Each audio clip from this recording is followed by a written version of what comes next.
You know the walk. You go into the grocery store for one thing, a gallon of milk. You have your list, you have your budget, and you have your iron will. You are a focused, goal-oriented human being.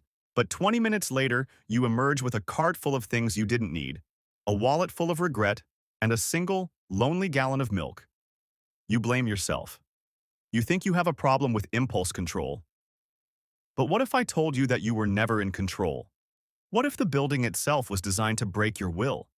This isn't a failure of your mind, it's a victory for the architecture of addiction. We are all familiar with the idea of a dark pattern online, a website tricking you into a subscription. But long before the internet, there were dark buildings. This is the invisible system of environmental psychology, where architects and designers use space, light, and layout to manipulate your behavior, your time, and your money.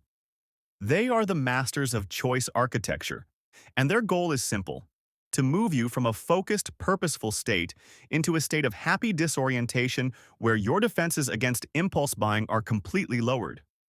Let's start with the most common trap: the grocery store. The layout is not accidental.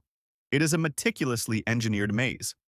The most essential items, milk, eggs, bread, are almost always placed in the farthest back corner of the store.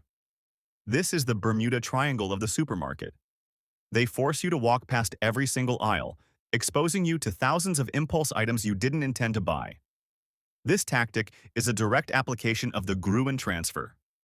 Named after the architect Victor Gruen, who designed the first modern shopping mall, the Gruen Transfer is the moment you become so overwhelmed by sensory stimulation, the music, the lights, the complex layout, that you lose track of your original mission and enter a trance-like state of aimless wandering. Gruen's original idea was to create a European-style town square, but the retail industry weaponized his design. They place anchor stores, like department stores, at opposite ends of the mall to ensure you must walk the entire length, passing every single kiosk and storefront along the way. Even IKEA is a master of this, with its forced one-way path that guarantees maximum product exposure. You are not shopping. You are being guided. If the grocery store is a subtle nudge, the casino is a full-blown psychological prison. The goal here is not just to make you spend, but to make you lose track of reality.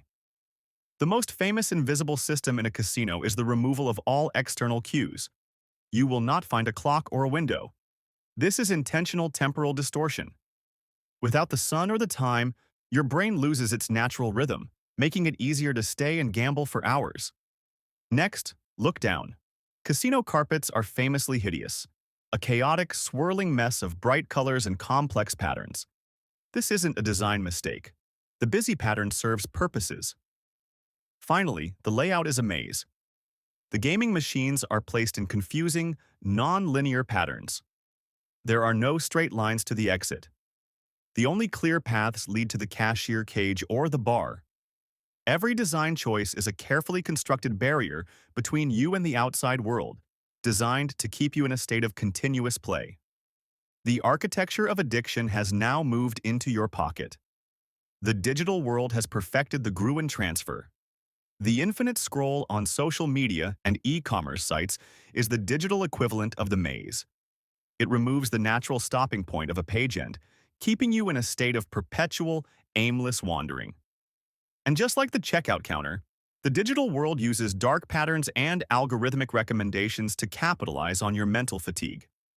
Every click leads to a new personalized suggestion, creating a digital disorientation that is just as effective as a confusing mall layout. Your phone is not just a device.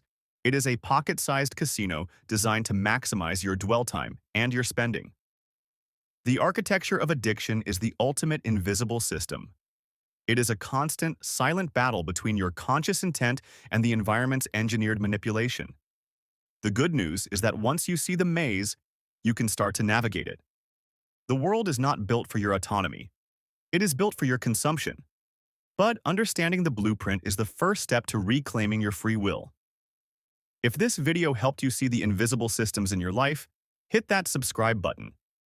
And let me know in the comments, what is the most manipulative architectural trick you've ever noticed?